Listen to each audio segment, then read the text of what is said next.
What's up, Facebook? What's up, YouTube? Brother Rashad here. Um, what I'm talking about today is the Grinch who stole Christmas. The truth about Christmas.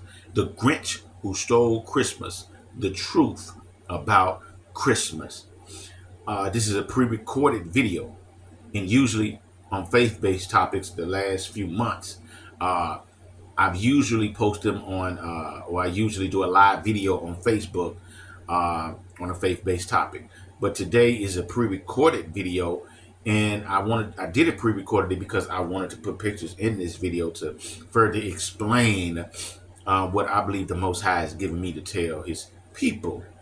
So this is a pre-recorded video, and I'm going to start doing more. The good Lord Jesus has really been on me about doing more videos on Facebook, on YouTube about faith-based topics.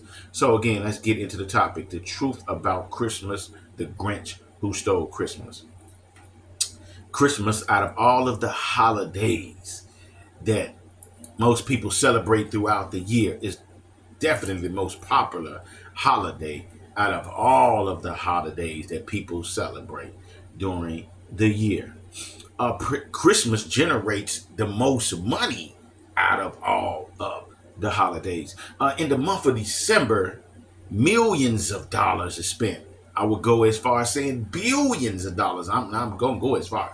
Billions of dollars is spent during the month of December. The money is spent on decorating. The money is spent on buying gifts. The money is spent on buying food to celebrate Christmas. Also parties, a lot of parties, money is spent. So billions of dollars. So I know stores love the month of December because they know they're going to make a killing. They know they're going to make so much money during the month of December. People usually put up a Christmas tree, and they usually put silver and gold and lights and decorate the Christmas tree. They put wreaths on the front of their houses. They put lights up on the front of their houses. On certain streets, they have a big Christmas tree and lights everywhere. People wear green and gold and red and all this Christmas gear on. And then also is this big, fat, white, probably middle age or about 70-year-old looking to be fat man who is again a white, gray bearded or white bearded fat man with glasses on and a red suit, and with all these different characters, you know, that he has traveling with him, who supposedly go through a chimney and give gifts to children. And so it's, and you got lights everywhere, so it looks beautiful if your eyes are not open. It looks beautiful, but on the other side of, you have a lot of people who become depressed during the month of December because loved ones that was here the year before, of loved ones are no longer here. They no longer here, and so they become sad because they want to celebrate this day with their loved ones. Others become sad because they don't have the money to really give the gifts that they want to give their loved ones during this holiday. And sadly, people commit suicide during the month of December because they're depressed about what I just stated. So it becomes a sad occasion for a lot of people. And then you have, on the other side, you have, churches and different places giving out turkeys and food and gifts during the month of December. So you ask, the question I want to ask people is, and especially, really honestly, the followers of Christ, why this day? What Christmas come from? What did this holiday come from? Why do we celebrate this holiday? Is this truly Jesus' birthday? Do we supposed to celebrate Jesus' birthday? What if I told you that Jesus hates Christmas? What if I told you that Jesus was against Christmas? What if I told you that it's a sin to celebrate Christmas? I'm going to explain why. The Christmas tree. Let's start with the Christmas tree first and foremost. In Jeremiah 10, 2 through 5, Jeremiah 10, verses 2 through 5, it reads, "Thus says the Lord, learn not the way of the nations, other nations of people, nor be dismayed at the signs of heaven, because the nations are dismayed at them. For the customs of the people, for the customs of the people are vanity. A tree from the forest is cut down and worked with an axe by the hands of craftsmen. They decorate it with silver and gold. They fasten it with hammer and nails so that it cannot move. Their idols are like scarecrows in a cucumber field, and they cannot walk. Do not be afraid of them, for they cannot do evil, neither is it in them to do good." Let's go into the Christmas tree. Nimrod. Nimrod, from what my research is supposed to be discovered, Babylon. Nimrod was supposed to be a big leader of Babylon. Everybody that's a part of the Babylonians loved Nimrod. The Israelites, God chosen people, God told them to worship him and worship the Most High alone, not to worship no other gods. It was a sin to worship other gods. And if they got involved with it, which they got involved with it, and God warned them, they kept getting into it. God warned them, they kept getting into it till they went into slavery. They was in slavery with Egypt. They was in slavery with Babylonia. And the last one was through the Romans. But the Babylonians had took over, and the Israelites was enslaved because of their false god worship. This great leader of the Babylonians, Nimrod, he died. When Nimrod died, of course, a lot of Babylonians were sad. They buried Nimrod, and when they buried Nimrod, and let me tell you how evil Nimrod was. Nimrod married his own mother. He married his own mother, which that is fornication. That is sexual immorality. You cannot sleep with your own loved ones, your own family members, your own bloodline. That was a sin. That's fornication. But these people were so wicked. These other nations were so wicked. And so the Israelites was learning a lot of their pagan activity, this false god worship from other nations other than God's chosen people. And that's again why they went into slavery. But anyway, Nimrod died. And when Nimrod died, and when they buried him, when his wife, mother, woke up the next day, there was a big evergreen tree that just came up overnight right over Nimrod's grave. She said this was the rebirth of Nimrod. Nimrod was also considered a sun god. The sun god was, and they was like, this is Nimrod rebirthing as the sun god. This is his birth. Also, Nimrod's birthday was December 25th. His birthday was December 25th. And so when she seen this, every December 25th, she made it a rule that, hey, we're going to give gifts. We're going to put gifts up under this tree. We're going to decorate this tree to celebrate Nimrod's birthday. And when Nimrod come back, his spirit would get these gifts and celebrate. So everyone would gather trees from the field, evergreen trees that grow even in the winter. They would decorate these trees and they would put gifts up under these trees to celebrate the sun god, to celebrate Nimrod. And if you don't do it, a curse or some problems would come through to you. So the Israelites was doing this because they were somewhat believing in this. And this was God warning them that, hey, man, the pagan nations believe something would happen to them, that this God would destroy them. This God don't even move. It don't do nothing. It ain't going to do nothing to you. I'm the Lord your God. Don't fear what they into. Don't even get involved into what they into. They lost in the sauce. So that's what the Christmas tree comes up with. That's what the Christmas tree come about is. And that's what Jeremiah 10 and 2 talks about. It was celebrating the birthday of Nimrod and the rebirth of Nimrod through the evergreen tree. Samaris, which is Nimrod's mother and his wife, she ended up having a child. Tammuz, who was also born on the 25th. Another part of the sun god worship. Also, they come along with the Christmas tree and what Christmas is truly about. It is the worship of the god Saturn.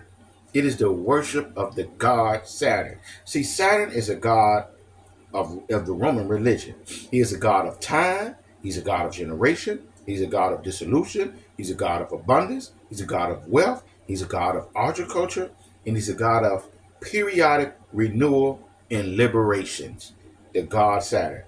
To honor the god Saturn, Romans held a 7-day festival to honor the god Saturn, the god of agriculture. A pig will be sacrificed at the temple of Saturn. The event would go on for 7 days, from like December 17 all the way up to like the 24th. To celebrate the god Saturn, people would wear green and gold. Similar to how people, when they celebrate Christmas, they wear green, red, and gold, which actually is the god Saturn, which actually is the god Nimrod. People would decorate their windows and even their stairways with greenery. The same thing people do with Christmas. They would put up wreaths on the outside of the door. They would get trees from the field, put them in their house, put sun symbols on them, put stars, put faces of the god Janus, which is the celebration of the new year, but you're celebrating the god Janus. All of these holidays has their own god attached to them. Isn't against the Most High? Is it against Jesus? All of them. Which now, and they would put faces, like again, of the sun symbols and the stars and the faces of the god Janus, who watches over the end of the old year and the beginning of the new year. They would make cookies in the shapes of fertility symbols, sun, moon, stars, and herd and animal shapes. People would drink wine, have feasts, and party on December 17th. It was a joyous event shared with Romans friends and family. They would also give small presents, including presents of food, sweets, candles, and lamps. And they would attach a clever note and a short, witty poem.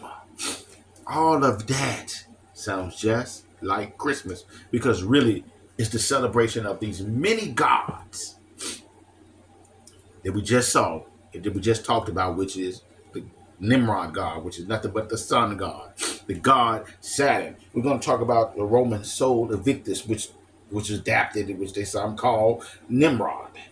Sol Invictus, the unconquered sun, the sun god. The invisible sun, which was a Syrian god who was later adopted as the chief god of the Roman Empire under Emperor Aurelian.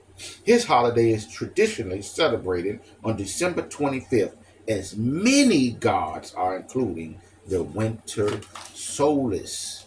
The winter solstice is the sun's rebirth by giving each other gifts and having parties.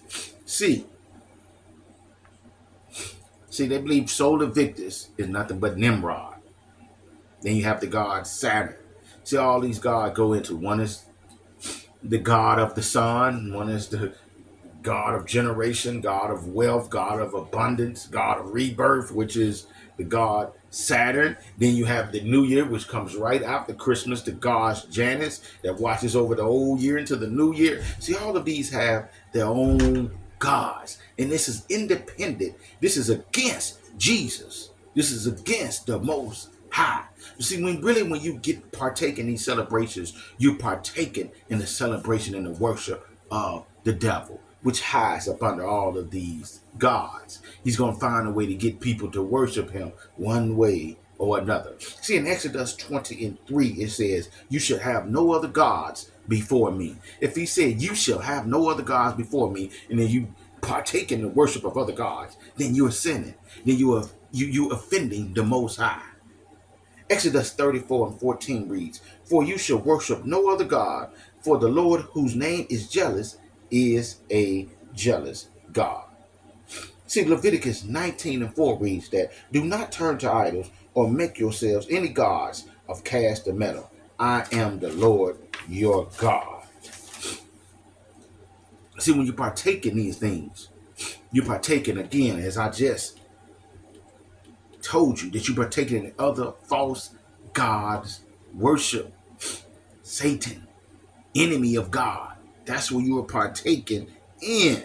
Now let's get into this, that heavy set, white bearded white fella that comes in red bringing gifts, that comes through a chimney from the North Pole. Let's talk about this fella. Santa, who really means Satan, portraying himself as a god, rewarding those children for good behavior. He comes out of the sky with elves, which the elves represents his demons, coming through a chimney where fire is lit to warm a house. Cookies is left out for he and his demons. Let's go to another word for Satan, Old Nick. Old Nick, which is one of Satan's names, which is known as the devil. Saint Nick, another word for the devil, both associated with the element of fire by the way of the chimney. Isaiah 14, 12 and 15 reads, Isaiah 14, 12 and 15 reads, how you are fallen from heaven, O day star, son of the dawn, how you are cut down to the ground, you who laid the nations low. You said in your heart, I will ascend to heaven. Above the stars of God, I will set my throne on high. I will sit on the mount of assembly in the far reaches of the north. Underline that. On the far reaches of the north. I will ascend above the heights of the clouds. I will make myself like the Most High. But you are brought down to Sheol, to the far reaches of the pit. See, Satan makes himself like the Most High. He comes as an angel of light, coming down acting as if he is rewarding those children with good behavior, with gifts. And the ones that do bad, he's punishing them. Just like the Most High does. For those who do right by him, he's sending them to paradise, to heaven. For those who don't do right, he's sending them to hell. He comes down, and in the end time, he's coming down on that cloud. He's coming from the cloud, and he's going to judge everybody one-on-one. And he's going to separate the two. And the ones that did right, they're going into the new heaven. The ones that did wrong, they're going to hell. See, Satan acting as if he's God, acting as if he's the Most High. You see, he's assembling, coming from the North Pole, which we talked about in Isaiah. You read that in Isaiah. He's coming from the North Pole on the cloud. And not on the cloud, but he's coming basically from like the cloud, coming down. And he has these elves, who represents his devils, his demons, who's got him coming down. But he coming through a chimney, fire, hail, brimstone, to bring about gifts. And this is what we teaching our children. We lying to our children, and we exposing our children to false God worship. We exposing our children in ourselves by decorating our homes and putting up Christmas trees, these idols, this false God worship, offending the Most High, angering the Most High, making him sad, the Most High. Our people, our ancestors were enslaved because of false God worship, and we think this is nothing. We got this stuff up in our churches. We got this stuff up in our homes. Church, I'm like, well, the church where the people meet up at, they should definitely know about it. But a lot of people might then know. So that's why I come up with this video, to try to open up their eyes and try to give them what I believe, what I know the Most High gave me to tell them, that this is against Jesus. That if you got up in your home, take it up out your home. If you trying to buy gifts, don't give gifts to your children right now. Get rid of that stuff. Give it to them at another time. Because the Most High is against it. We have all year long to just give our kids gifts, and to just celebrate anything from celebrate you being my child, celebrate you doing well in school.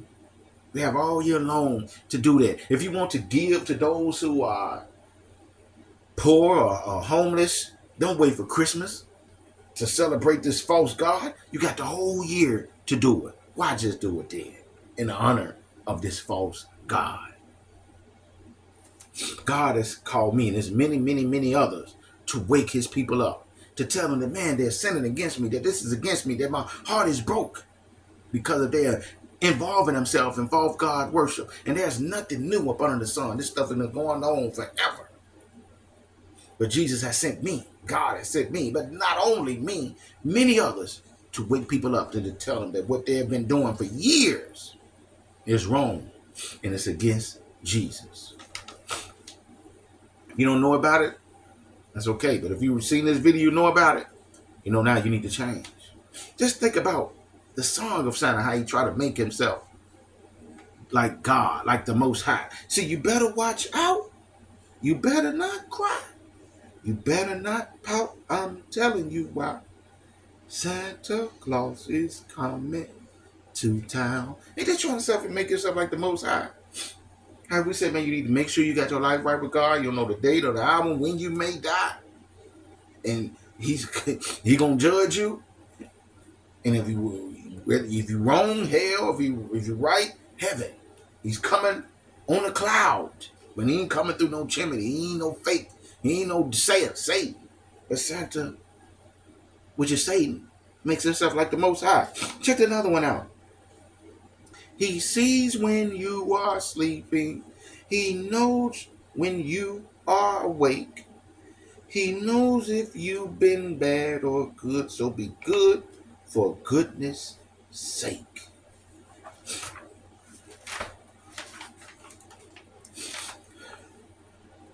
It also goes into the God bow.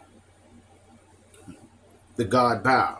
When you take your children up to Santa and he sit on his lap. It's almost like a representation of sacrificing your child to Santa, which is Satan. It goes into bow. Well, the God Baal. Should I say? I'm sorry, not bow. So yeah, man, this video here was to awaken my people. This video here was to tell people that it's against Jesus, that it's against God, that it's against the Most High for you to celebrate or partake in Christmas or any holiday. And God told me to tell y'all, to warn you, to speak to you, to speak to his people, to tell them, do not celebrate, do not partake in Christmas. Do not worship it, none of it. Even at your jobs, try to distance yourself from it, because it is against Jesus. No, I ain't trying to take no fun away from my child. I ain't trying to lie to him. And I ain't trying to get my children to go against the Most High. And I'm the one that's doing it as a parent. And I'm supposed to be raising my child to live for Jesus, to study his word, to know his word, to know what he wants from us. We have all year long to just celebrate and have fun and enjoy and give gifts to people for other reasons. Make up your own reasons. But as long as it's not against the Most High. Say, you know what, I'm just going to give you this gift because I love you. I'm going to give you this gift because you've been a good son. You know, I'm going to give you this gift because you're my auntie and I love you. Or you're my mom and I love you. You're my pop and I love you. You're my friend. You're my co-worker, man. Hey, I'm just going to give you this gift. Not on a false God holiday that is against the Most High. Comment. Tell me what you guys think. Like, share, subscribe. For those on Facebook, in my inbox, if you have any questions or comment section, whatever. And I do my best to answer them. Peace and love.